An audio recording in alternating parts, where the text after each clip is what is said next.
Hi, എൻ്റെ പേര് ജ്യോതിക. ഞാൻ റീസെൻറ്റ് സൗദി പ്രോമെട്രിക് വിന്നറാണ്. ഞാൻ ഇംപ്രിൻസ് അക്കാദമിയിലാണ് പഠിച്ചത്. എൻ്റെ ഒരു ഫ്രണ്ട് വഴിയാണ് ഞാൻ ഇംപ്രിൻസ് അക്കാദമി അറിയുന്നത്.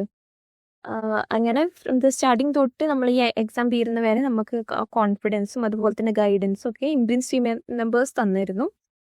സ്പെഷ്യൽ താങ്ക്സ് ടു മിന്ന മാം ആൻഡ് റോസ് മാം. കാരണം ഭയങ്കര എഫേർട്ട് ഇട്ടിട്ടാണ് ഓരോ ഡിഫിക്കൽട്ട് ആയിട്ടുള്ള സബ്ജക്ട്സും, നമ്മൾ 4th ഇയർ വരെ പഠിച്ചുള്ള ഓരോ ഡിഫിക്കൽട്ട് ആയിട്ടുള്ള സബ്ജക്ട്സും ടോപ്പിക്സും അത് കട്ട് ഷോർട്ട് ചെയ്ത് സിമ്പിളായിട്ട് ഒരാൾക്ക് മനസ്സിലാവുന്ന രീതിയിലുള്ള ടോപ്പിക്സും വീഡിയോസൊക്കെ ആയിരുന്നു അവർ പഠിപ്പിച്ചുകൊണ്ടുണ്ടായിരുന്നത്.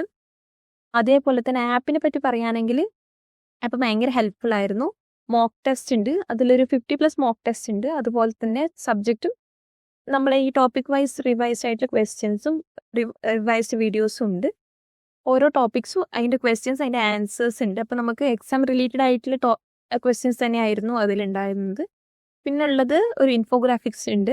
അത് നമുക്ക് ഈ എക്സാം പോകുന്നതിന് മുന്നേ ജസ്റ്റ് ഒന്ന് വായിച്ചു കഴിഞ്ഞാൽ ആ ടോപ്പിക്കിൻ്റെ ഉള്ളിലത്തെ ഇമ്പോർട്ടൻറ്റ് പോയിന്റ്സും കാര്യങ്ങളൊക്കെ നമുക്ക് ക്യാച്ച് ചെയ്യാനും പറ്റും. അത് ഭയങ്കര ഹെൽപ്ഫുൾ ആയിട്ട് എനിക്ക് തോന്നി. അതേപോലെ തന്നെ ചിന്നു മാമിൻ്റെ ഒരു സപ്പോർട്ടും അതുപോലെ തന്നെ ഗൈഡൻസും ഭയങ്കര അടിപൊളിയായിരുന്നു. കാരണം നമുക്ക് ഈ എക്സാം തുടങ്ങുന്നതിൻ്റെ എക്സാമിൻ്റെ ഡേറ്റ് എടുത്തിട്ട് ആ സമയത്ത് ഒരു 20 days ക്രാഷ് കോഴ്സ് ഓപ്പൺ ആക്കി തന്നായിരുന്നു. അപ്പോൾ ആ ടൈമിൽ ഓരോ ഡേറ്റിലും ഓരോ ദിവസവും എന്ത് പഠിക്കണം എന്ന് വെച്ചിട്ട് ഒരു ടൈം ടേബിൾ ഉണ്ടാക്കി തന്നു. അപ്പോൾ ഈ ടൈം ടേബിളിൽ മോക്ക് ടെസ്റ്റ് ഉണ്ടായിരുന്നു, റിവൈസ്ഡ് വീഡിയോസ് ഉണ്ടായിരുന്നു, ഒക്കെ ഉണ്ടായിരുന്നു.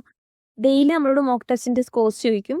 അപ്പോൾ നമുക്ക് മാർക്ക് കുറഞ്ഞു കഴിഞ്ഞാൽ മാം പറയും കുറച്ചും കൂടി ഒന്ന് ഇമ്പ്രൂവ് ചെയ്യണം, കുറച്ചും കൂടി ഒന്ന് കോൺസെൻട്രേറ്റ് ചെയ്ത് ആ ഒരു സബ്ജക്റ്റ് പഠിക്കണം എന്നൊക്കെ പറയും. അത് നമുക്ക് ഭയങ്കര സപ്പോർട്ടും കോൺഫിഡൻസും ഒക്കെ തരുന്ന പോലെ തോന്നി. പിന്നെ ഡ്യൂട്ടീൻ്റെ ഇടയിൽ പഠിക്കുന്നത് ഭയങ്കര ഒരു ബുദ്ധിമുട്ടായിരുന്നു. പിന്നെ ഇംപ്രിൻസിൻ്റെ റെക്കോർഡഡ് വീഡിയോ സെക്ഷൻസ് ആയിരുന്നു ഞാൻ കൂടുതലും കണ്ടുകൊണ്ടുണ്ടായത്. Thank you Imprince academy for this success.